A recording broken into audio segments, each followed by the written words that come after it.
Welcome everyone to the Athenaeum Theatre, and it's so great that you came out even on such a dark and stormy night. It's lovely to see such a big crowd here. I'd like to begin by respectfully acknowledging that we're meeting here on the traditional land of the Kulin Nation. Now, I'm guessing that most of you here tonight have been to Barcelona, and I don't mean literally. If you've read almost any of Carlos Ruiz Zafón's novels, you've been to Barcelona. And what's more, you've time travelled in Barcelona. You've been to its cafes and eaten its cured ham. You've been inside its most evil jails.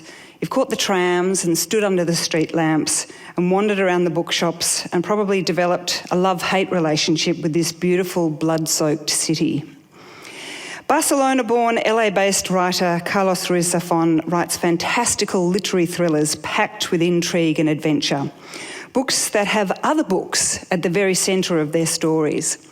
He's written at least 7 novels. He's been published in more than 40 languages, and he's been honoured with numerous international awards.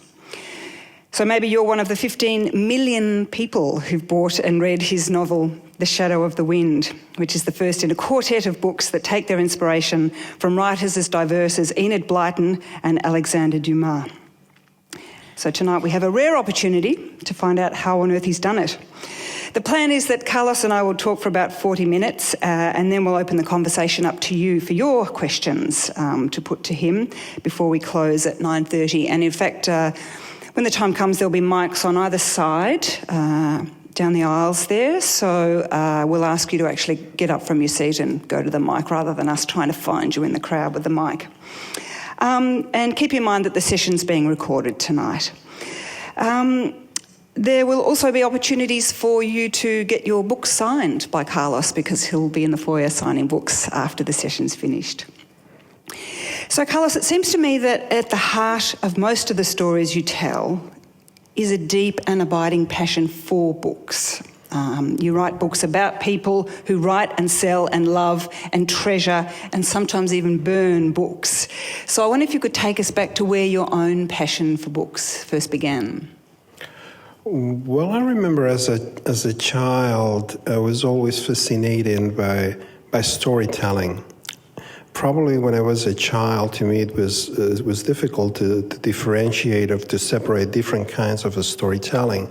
To me it was all part of the same. It was only later that I would start kind of putting things together. But I remember as a child I was fascinated by movies, by comic books, by books, by anything that could be used to tell a story. I was fascinated by words, by images, by sounds. And all of these things I always wanted to, I remember thinking, I want to figure out how it's done, how it works, how the engineering or the architecture of these things work.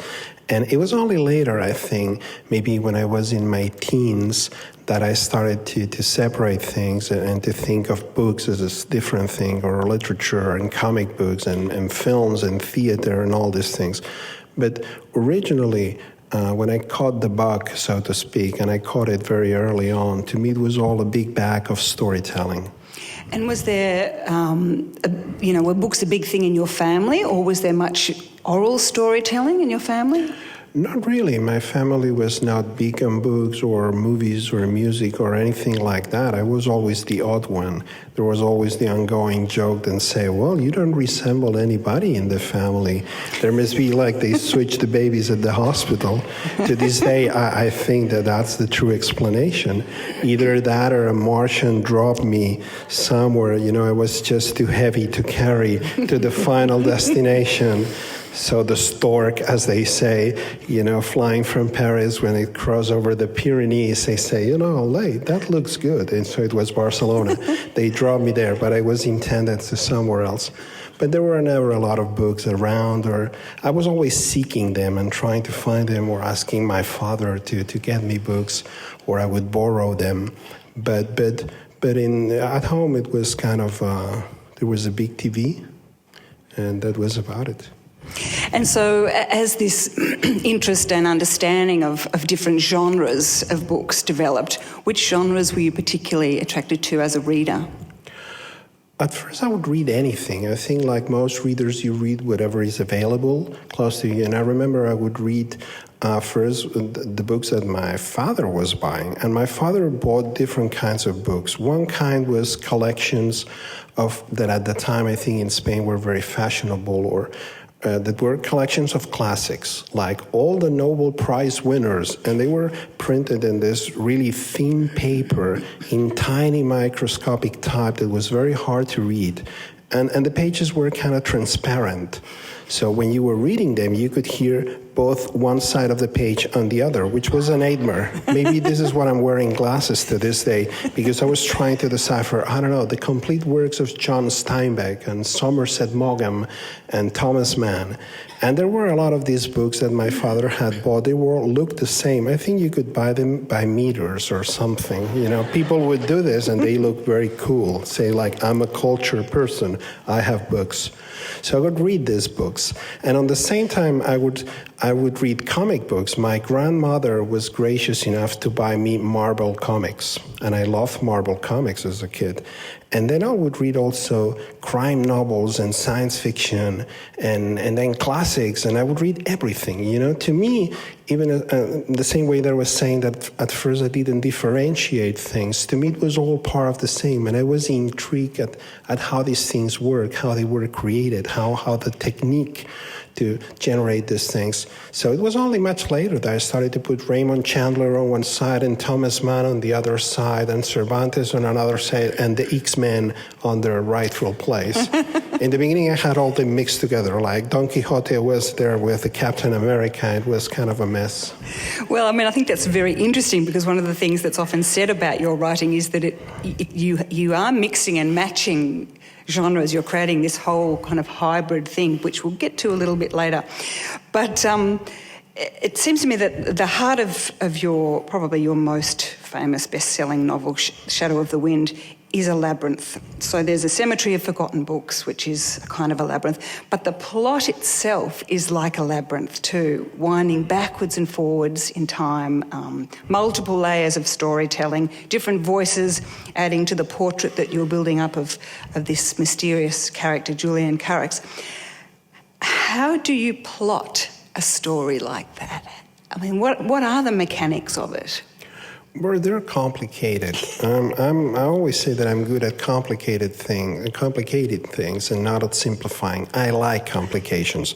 I like labyrinth. I like complicated systems, and I'm drawn to these things, and I find them pleasing, and I find them challenging. So I'm trying always to come up with ways of structuring things in ways that can be complex, that can lead in many different directions.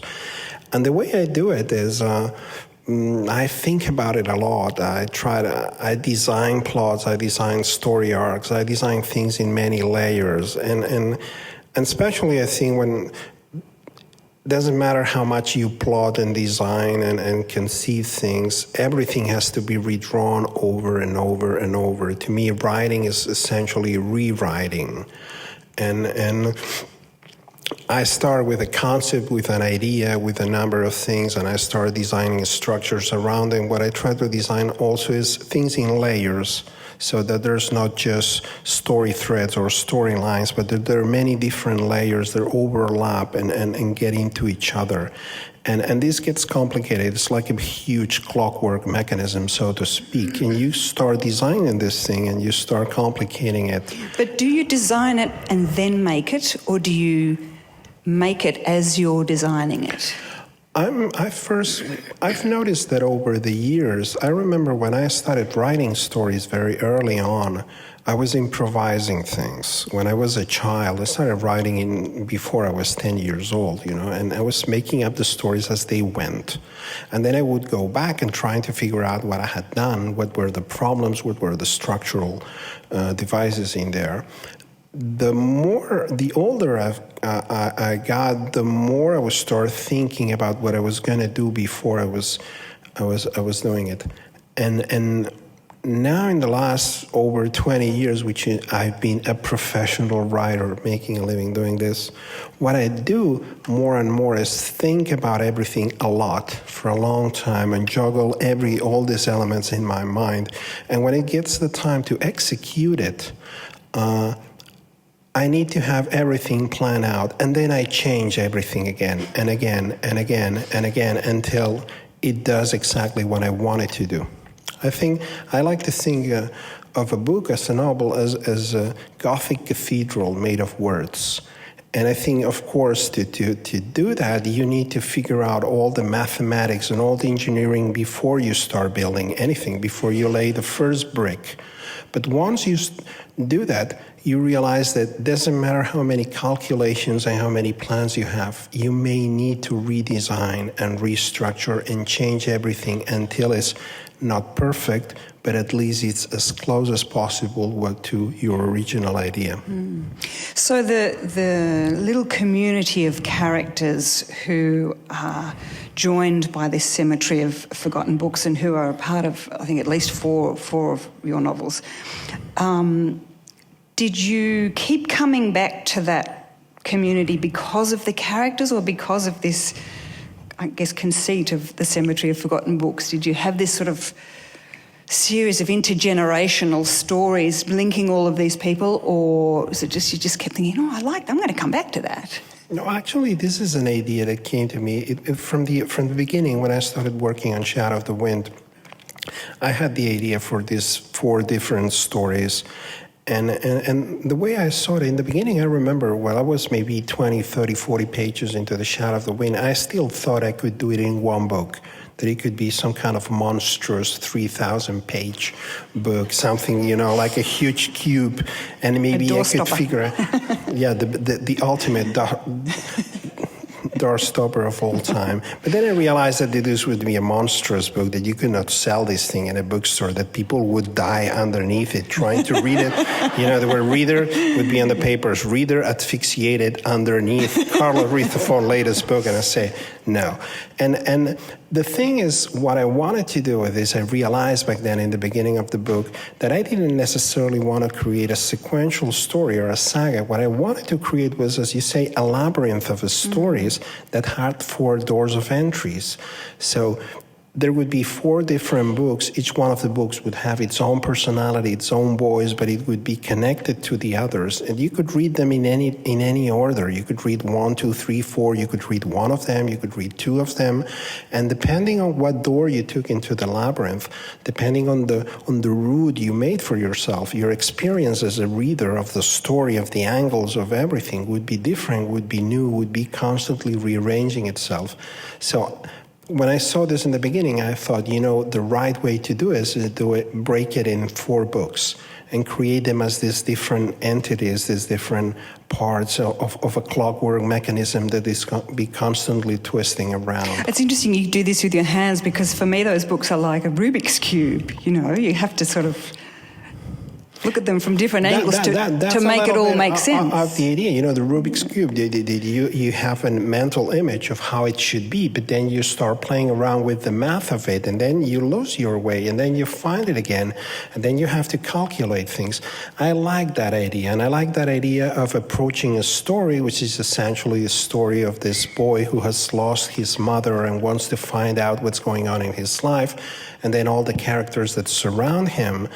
And instead of just trying to tell it like a huge 19th century saga in which you go from the beginning to the end, you just try to deconstruct all the pieces that make the storytelling and assemble them in kind of kits that the reader is going to be able to play around with. And this was the original idea from the beginning. And of course, one of the brilliant things about that structure is that you plant a whole lot of clues and questions for us in each book, which make us desperate to read the next one or the last one or whatever order in order to fill in that part of the mystery too. But that's part also of the game of the storytelling. To me, the essential theme of this quartet of novels of the Cemetery of Forgotten Books is the storytelling itself. This is not the story of Daniel or his mother or Fermin or Carax. Of course, it's their story. But essentially, the books are about storytelling, about how it works, what it's our relationship as readers with with the writing, with literature, how all the devices, how all the different genres work. And it's, to me, a way to play around with all these things and to try to combine all imaginable genres into one and to blend something else and use all the tricks in the book and then some. And play around with this. And this is really the spirit behind these books. This is why you find all sorts of things. You find all devices, all techniques, all combinations, everything jammed in there, and everything hung in the skeleton of this kind of classic literature saga of the boy who's trying to find out meaning and redemption and so and so. It's interesting because the book is about books and a love of books, but it's also a book about how dangerous books are, because books and the search for books and the writing of books and the loss of books leads so many of the characters into such terrible trouble, doesn't it? There is, because I wanted to incorporate different perspectives into this. You have, for instance, in the case of Shadow of the Wind, you have the perspective of the reader, somebody who falls in love with literature and with books and with words and with the beauty of it all and wants to find out about it. And then in the Angel's Game, which is the darkest part of this, you go to the other side, you get inside the kitchen and you go inside the mind of a writer. And in this case, it's a writer who is kind of doing his own descent into hell because he's losing his sanity. So the whole story is the story of this man who's seeing reality implode in front of him, and he's trying to hold into his life on paper while he can, but we see that he's starting to lose everything and that he doesn't really know anymore what's real and what's not. And that story, that descent into madness, is articulated as one of his books, as a Gothic melodrama. So we're trying to explore the form of the storytelling of novel, of genre, using the circumstances of the character and going from different angles and from different perspectives. And get how sometimes literature can be a gift, can be something that changes our lives and fills it with beauty and with knowledge and with ideas and imagination. But sometimes for some of the people who devote their lives to it, like David Martin, the writer in The Angel's Game, it can become a curse, and it's something that is eating him alive. He has given his life to this thing. And you fall in love with literature, but literature never falls in love with you back. Never. It's like the FBI, you know? And in this sense, it's interesting for me to explore these different perspectives, as from booksellers to publishers to writers to readers, from people who love books to people who hate them and want to burn them, and to find out why is all this stuff? And because the books are about literature, about language, so trying to explore all the different experiences and different ways of looking at it that there may be.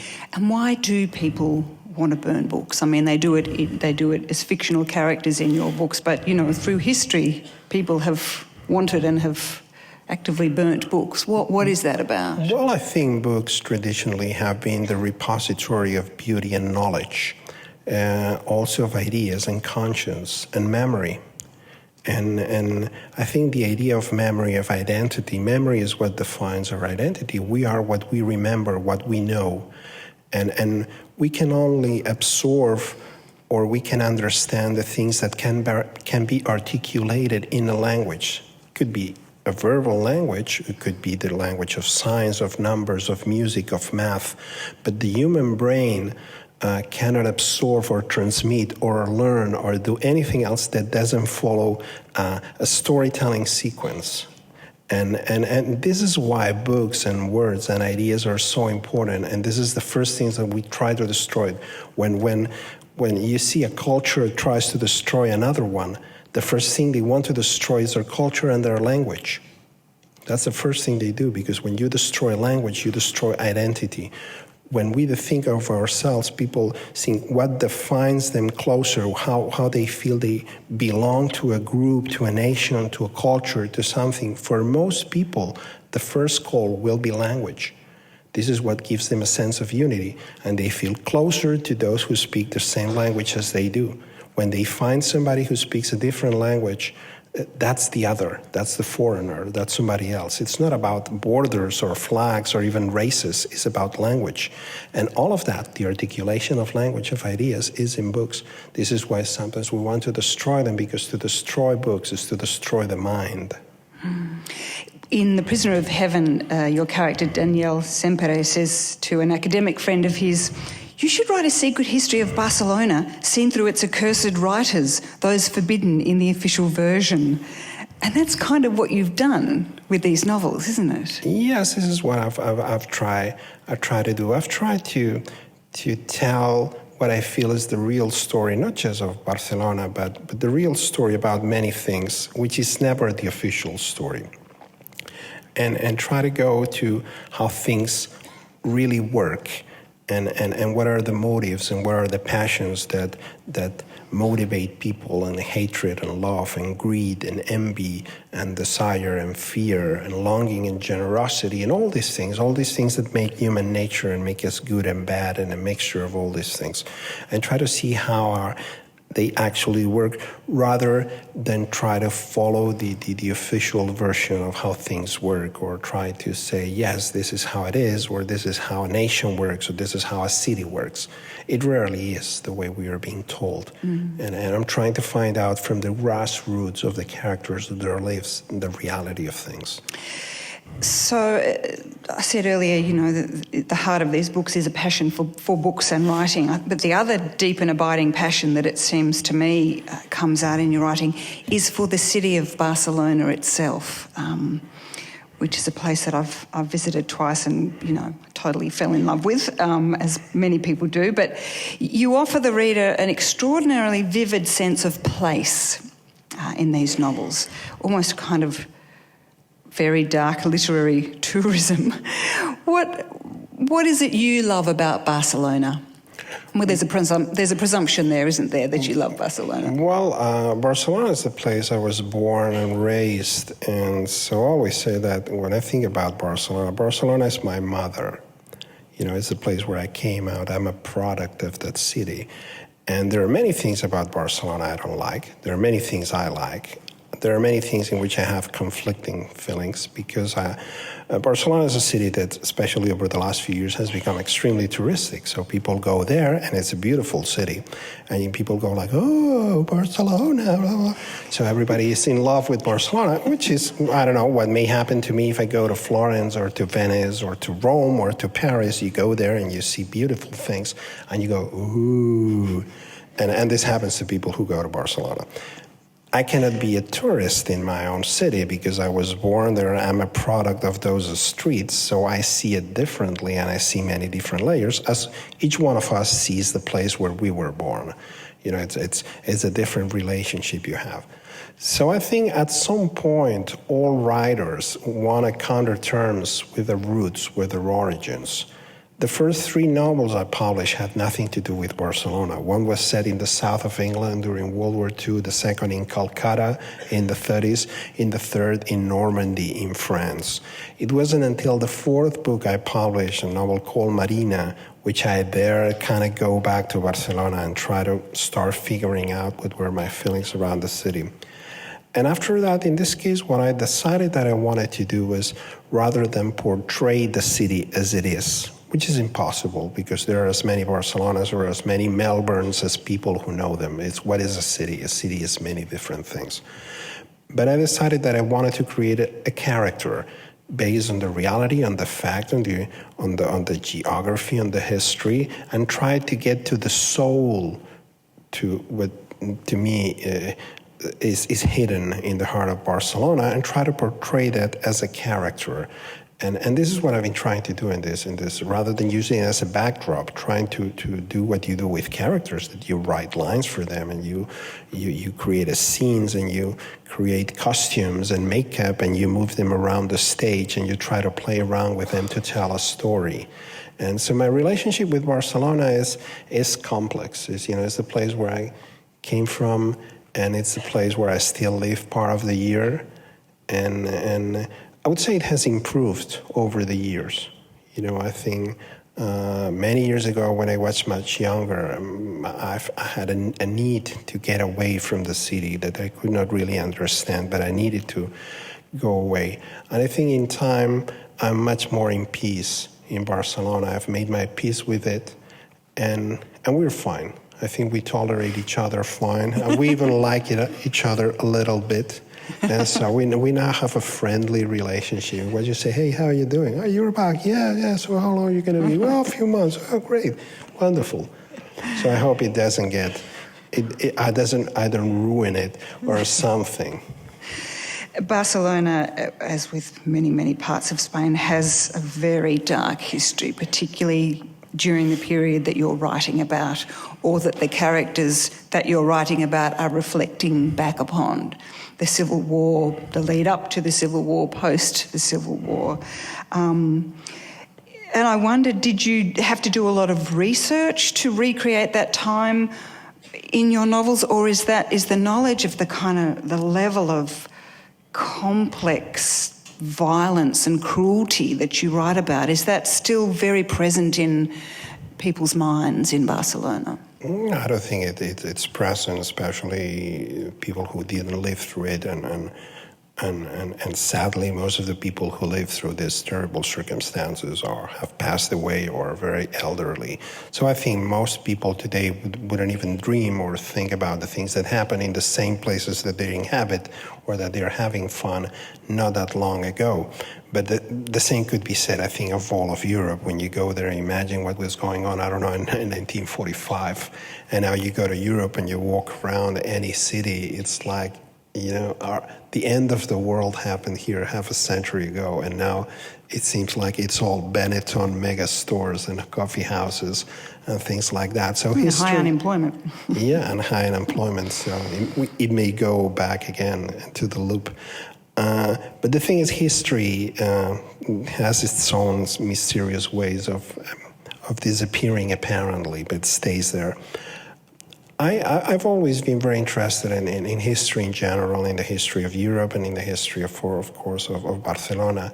So over the years, I've always trying to learn as much as I could. And then again, there's that thing that when you are from a place, you kind of absorb the memories of the place. You kind of absorb it through your family, through the common memories, through what the stones tell you. And to me, it's a combination of that. I don't do any research because what I try to do is I write about things that I know very well. So I don't do a specific research or something. I'm constantly doing research about many things. I don't know if I'm going to use that.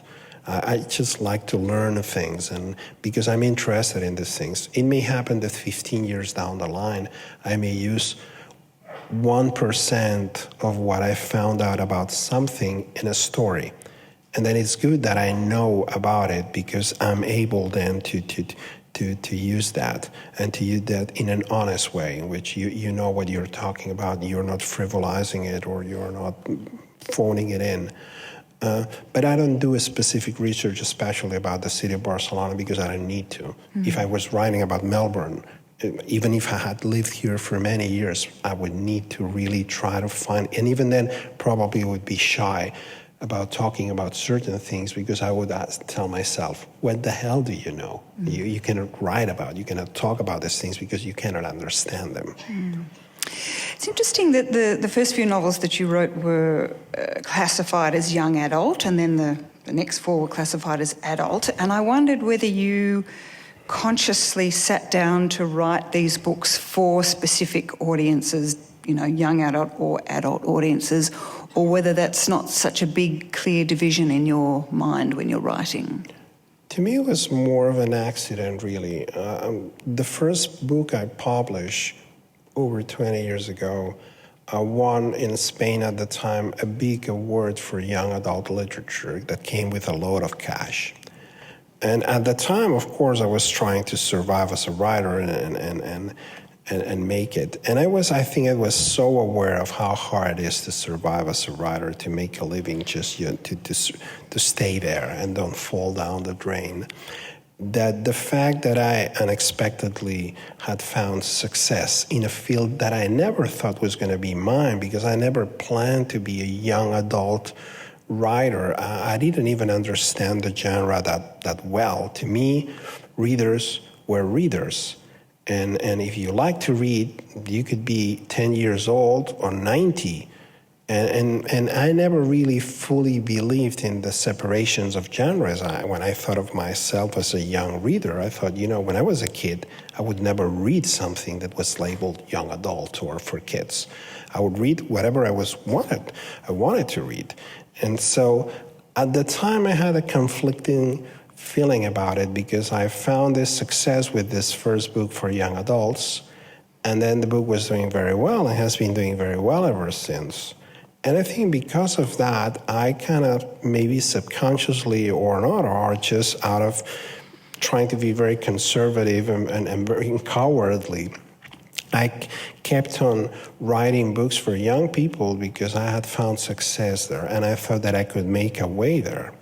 The problem is the more I advanced down that line, the more I felt I was kind of first betraying myself, and in a way betraying the readers, because I felt that it wasn't really a writer for kids. So what I was trying to do was write books that could appeal, hopefully, for kids, for young readers, but for readers of all ages. And I was trying to write stories filled with mystery, with adventure, and with wonder, and try to somehow communicate the love of reading, the excitement that could be had with a book in your hands, and try to communicate that to young people, because I thought that was the only value I was entitled to communicate. I didn't want to preach. I never wrote moralistic stories or about the issues of what goes on when you're growing up in the inner city. No, my stories were fantasies, were adventures, and it was more of an accident, really.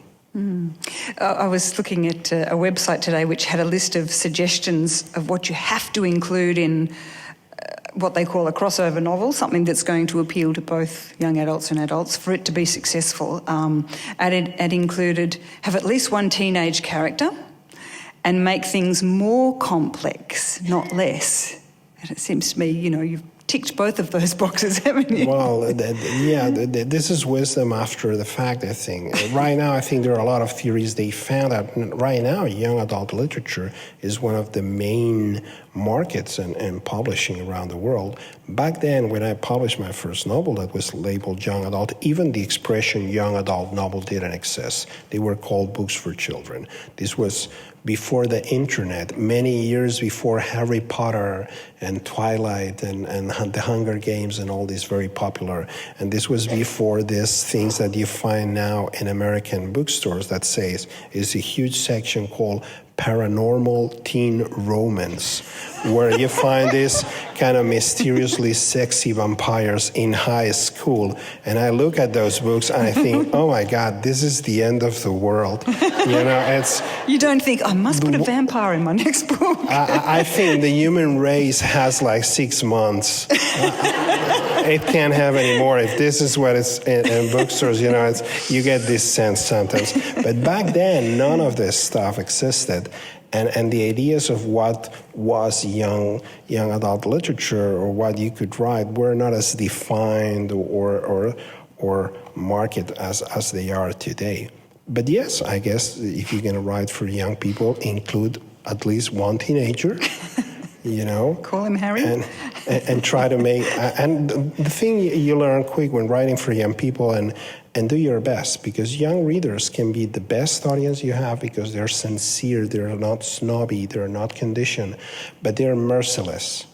They won't stay with you one line more if you're not doing your job just because somebody said your book is good, or because you have an award, or because a review says that you have to think that book is good.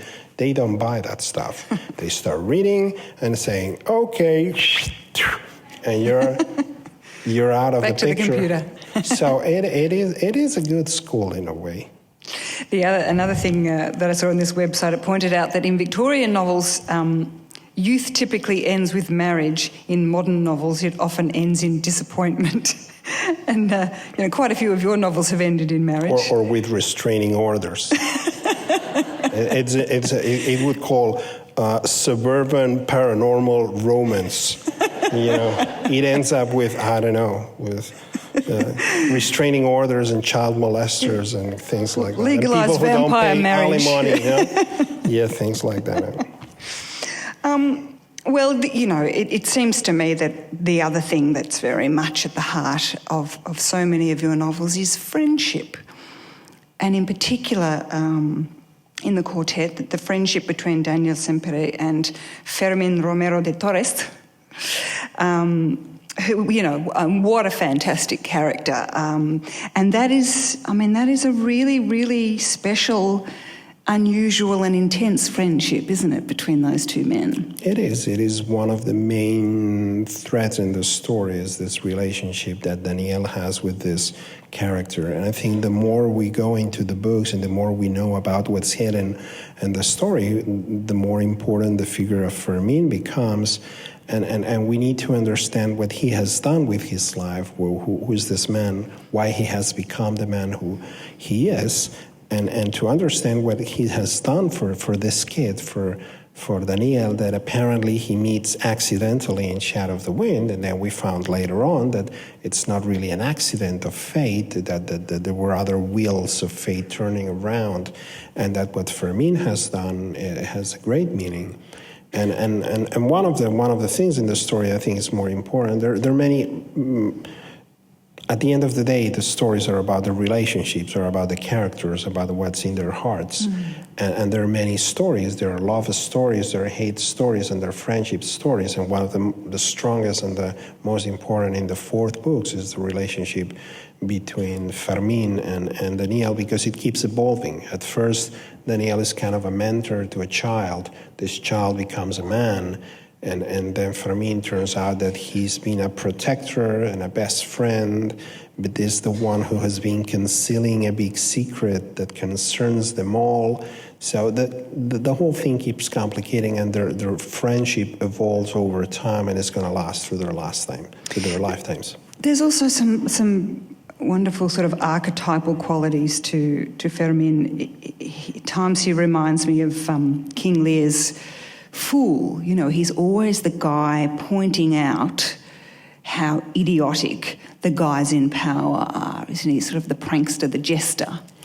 It's very much that. And one of the things, and all of the characters in this cycle of books, because the books are about trying to deconstruct storytelling or reassemble it, have many, many roles and many meanings. And one of the things that Fermin is, of course, is in a way an homage to the picaresque tradition of literature, but he is also the madman in the tale, is the only one allowed to say the truth. Yes. Because since he's mad, or since the fool, the jester, he's allowed to speak the truth when nobody else will. And he's the carrier of history too, isn't he? I mean, he's the one who's there in all those moments. He's very much the moral center of the story. Fermin is the one that, even though apparently he may be very flamboyant and over the top, and he's a kind of a comical character, so therefore you don't take him seriously.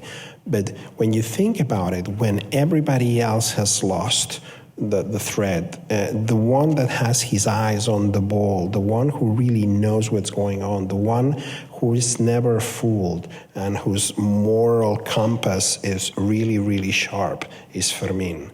And Fermin is the carrier of truth through the story and of honesty, sometimes at a great price from himself. Mm-hmm. Because we see many other characters in this story that at some point decide to cross over to the dark side, to surrender, to not pay the price that life wants of them, and to lose their honesty and become monsters.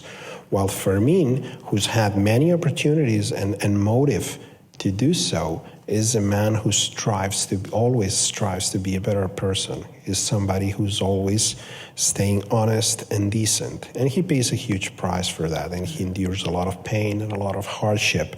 But that's who Fermin is, and that's why he's the central moral link between all the different threads and stories and characters in the saga. And he's also like the stand-in father, isn't he, for Daniel? Because Daniel's father is almost an absent character. He's so lost in this world of books and grief. When Fermin arrives in Daniel's life, we understand this finally when we read The Prisoner of Heaven. We finally understand what the hell was he doing there in Shadow of the Wind? Why does he pop up there in the middle of a storm as a beggar, waiting for Daniel? And yes, he becomes first some kind of a surrogate father, a protector, a bodyguard, a teacher, a best friend, a psychoanalyst, anything that he tries to do. And you see that he's trying as best as he can to do all these things, and he tries to tell Daniel what he feels are essential truths about life, which sometimes are ridiculous because he will try to instruct him in the ways of the world with his theories, and some of Fermin's theories are outrageous or absurd. Especially about women. About women, especially. And he will try to, and Daniel is listening, are you sure about this? Yes. And he said, this is the way the world, and this is how women work. And he said, and Daniel goes, okay. And he believes them. But the important thing is that while all these theories that Fermin is trying to communicate are funny and ridiculous, they're always well meant. They come from his heart. And he's not trying to fool Daniel or try to communicate a prejudice or thing. It's just the way he expresses himself, the way he sees the world, and he's trying to do good, which is what I like about Fermin. That despite it all, he's a man whose main point is to be a decent person in a profoundly and indecent world. And that's his struggle, and that's what makes him the hero. Well, look, we'd love to hear your questions. So if anyone wants to ask Carlos a question, just make your way to the mics, which are just popping up in the aisle there. And while we wait for you to do that, Carlos, just coming back to this idea of a cemetery of forgotten books, and I wondered if... what's also going on here is the cemetery of forgotten bookshops. So many of your books centre around a bookshop where the books are more important than the profits, which is such a utopian vision for those of us who love books and who've spent many happy hours in bookshops. But all around the world, bookshops are closing. They seem like an endangered species. Do you think we'll see the end of the bookshop? The cemetery of forgotten bookshops? I don't think we'll see the end of bookshops. What I think is, unfortunately, many of the bookstores that exist today will cease to exist. Others, different bookstores will appear, and things will change, as they have always. I think we always tend to think about our lifetimes or our memory as the standard, as the end of history, that this is it. It doesn't get any better or any different. It does. We are just passing through. And everything, the ideas we have about modern publishing and book selling are relatively recent. In the 19th century, books were not sold or published or marketed or distributed in the way they are today. If we go today to a bookstore here in Melbourne, in Collins, we can find books from the 19th century. We'll find Dickens, and we'll find Wilkie Collins and Tolstoy and Zola and Balzac. But these books were created and published in a different environment. And what we think of today as our bookstores, or the way we find books, we learn about them, is a relatively recent thing. It's changing. It's a model that is changing. It's a cultural model, and as a business model, it's changing. So we're going to see changes. Will books survive? Will bookstores survive? Will the written word survive? Well, that's up to us. Will our mind survive? Will we remain thinking beings or not? I don't know. I hope so. And I hope that in some way or another, in some shape, the concept of beauty, of knowledge survives. Because I think that's what life is all about. I think that there are many things in this world, there are many things in life. And there's a lot of crap. But I think there are two redeeming values in life and in the world. One is beauty, and the other one is knowledge. And this is what we find in books and in bookstores, because that's a place you meet books. So hopefully they will transform themselves And hopefully there will be people that are still interested in thinking, that have intellectual curiosity, that have an appreciation for words, for language, for imagination. And I'm sure there will be. So somehow I think they will survive. It's so great to hear from someone so optimistic, isn't it? Do we have anyone? It's a little bit hard for me to see. Yes, we do. Hi. Is that on? Thank you very much. You seem to be a bit disdainful about tourism in Barcelona and that Barcelona has become such a tourist city. But also your books, especially Shadow of the Wind, has actually helped generate tourism and even a new genre of tourism with the literary walks around. How do you feel about that? Well, I'm not dismissive at all about tourism anywhere, not in Barcelona, in Paris, in Melbourne. Tourism is a fact of life. I'm a tourist quite often, so I hope that when I visit a place that I like as a tourist, I'm not bothering anybody. So what I was saying is that Barcelona has become very touristic in the last few years. I don't mean this is a good thing or is a bad thing, it's just a fact. Barcelona 30 years ago was not as touristic a city as London or Paris or Venice or Rome may be, but right now it is even more so. This is especially a development that started after the Barcelona Olympics in 1992, but probably over the last 10 years has increased enormously, to the point that, as in many other cities, right now tourism is one of the main businesses and livelihoods of the city, so I'm not dismissive at all. I mean, a lot of people make a living in Barcelona thanks to the hotels, the restaurants, the stores, and the visitors, so that is fine. As to the new form of tourism and kind of literary tours, and yes, indeed, there are a number of tours now in Barcelona that use my books as some kind of excuse or spine to explore the city, its history. I think it's fine. I've seen that in many other cities in different places. I think it's an interesting way of getting to know a city beyond what would be the first impression. I think it's like, I don't know, I remember in London there used to have, and I think they have many Dickens tours. So if you go to London and follow one of these tours, you're going to see the history of the city and from a different angle, and you're going to find a lot of things and learn a lot of things about London that maybe you wouldn't if you were just seeing the usual landmarks or following the usual route. I think Barcelona, precisely because of this great touristic explosion, tends to concentrate people in a number of places, which are the main touristic things. And I think it's interesting for many visitors and many people who are actually locals, Barcelonians, take these tours because it allows them to rediscover the city through different eyes and to find things. So I think it's an interesting thing. I have no connection or relationship to this tour, so if you go to Barcelona and follow one, it's not that I'm making any money or anything like that. You know, there are companies who do these things, are fine. I'm flattered that anybody can use my books to become interested in the history of my city. So if I'm helping or getting somebody interested to find out more about Barcelona and trying to, so I'm happy that I'm able to do that, and certainly I have nothing against tourists because, as I say, quite often I'm a tourist myself somewhere else, but never in Barcelona. That's what I meant, that you cannot be a tourist in your own hometown, even if you try. I wish I could, because Barcelona is a wonderful place for tourists, but I cannot be a tourist in Barcelona. Another question over here. Good evening. I know that many, I'm not sure if all of your books have been written in Spanish and then translated into English. I just wondered if you felt that your stories could only be written in Spanish, and if perhaps there might be other stories you could only write in English.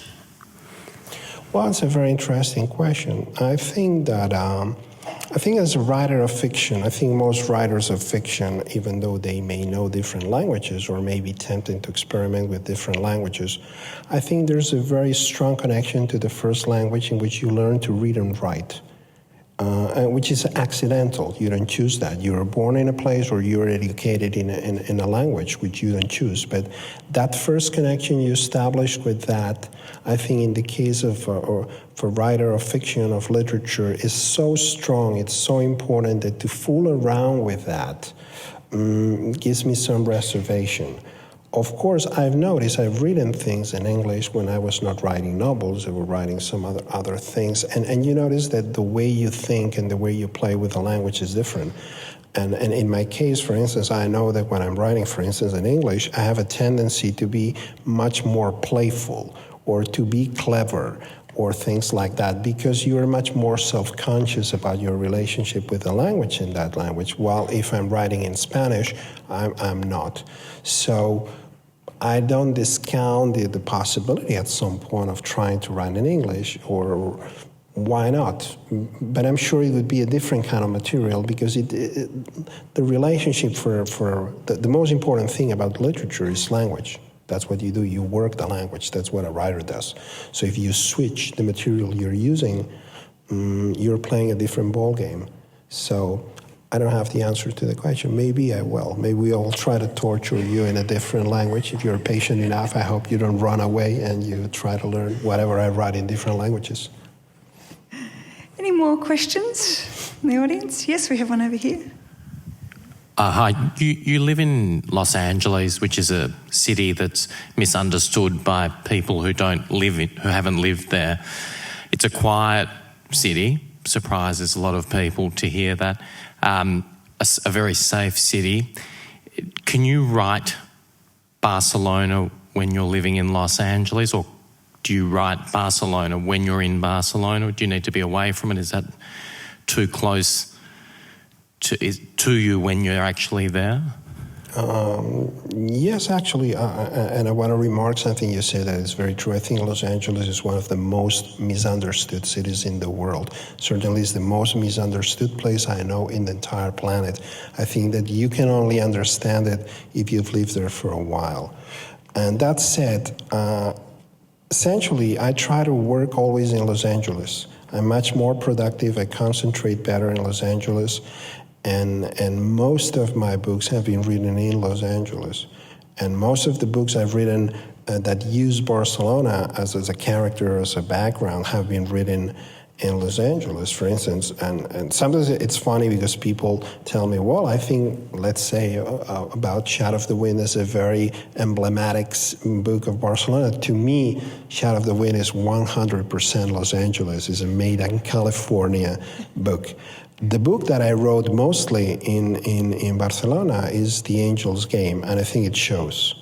I think the vibe you pick when you're in Barcelona, or at least the one I pick, or the one I pick when I'm in Los Angeles, is very different, and it tints the material in some ways. So I've written about Barcelona in many different places, and I don't really have trouble doing so because I carry Barcelona in my own mind, and essentially Barcelona I'm writing is a literary creation, is a huge stylization rather than a very realistic portrayal of the city.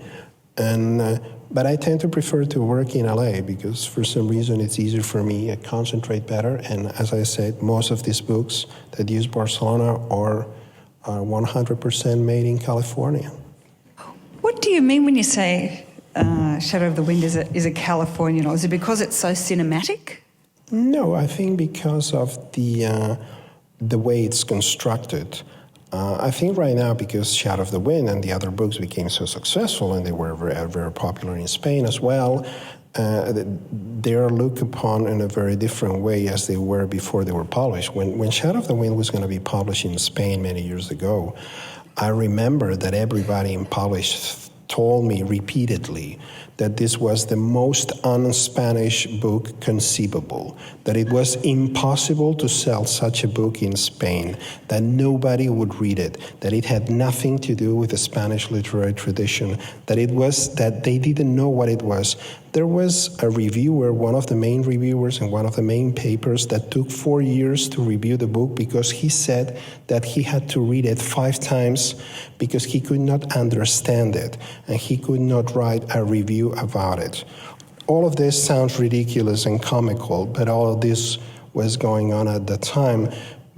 By now, Shadow of the Wind is probably the most successful Spanish novel of all time, so it has become a cliche to say, oh yes, of course.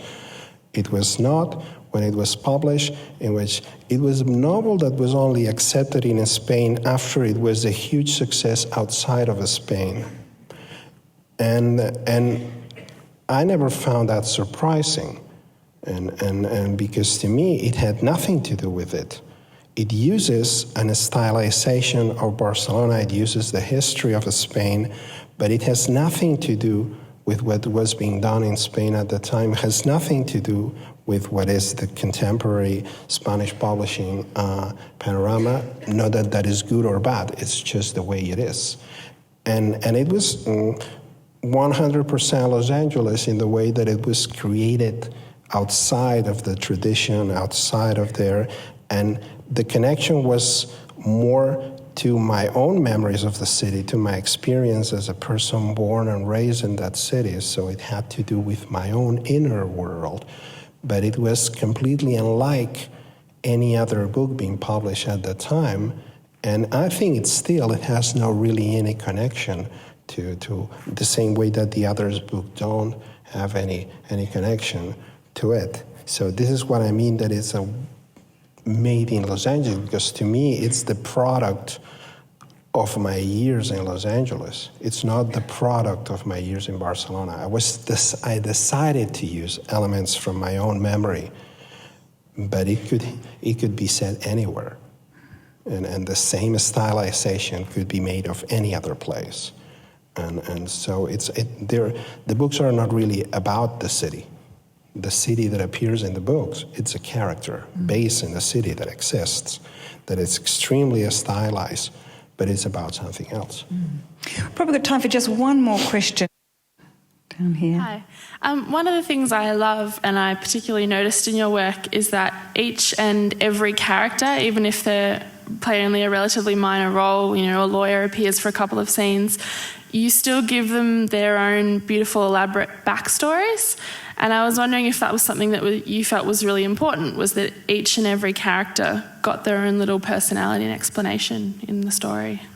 Well, yes, I think in fiction and in novels, the most important, there are many elements and many pieces in the board, but the central piece that you're using to tell your story is character, not plot.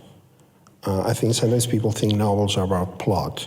Plot goes very low in the number of priorities of what makes a novel work, and character is very high. And essentially, even as a reader, when you think about it, what you remember about books are not storylines, are characters and moments and emotions associated with characters. This is what we remember from fiction. This is what makes fiction works. And good plots always come from character, not the other way around. I think you can sometimes very easily locate books in which it's either one way or the other. You have plots that require characters, and then the characters are kind of pawns to make a plot move. And then you have books in which you have characters, and then the plot is just an excuse to move them around. Okay, well, look, unfortunately we are out of time, but thank you for your questions. And look, it's been a real pleasure speaking with you tonight, Carlos. Carlos Ruiz Zafón's books are available in translation here in Australia, published by Text Publishing. I'd like to thank the Wheeler Centre for hosting tonight. Thanks to Mark on sound. And don't forget, Carlos will be available to sign books for you in the foyer. But yes, above all, please put your hands together for Carlos Ruiz Zafón. Thank you.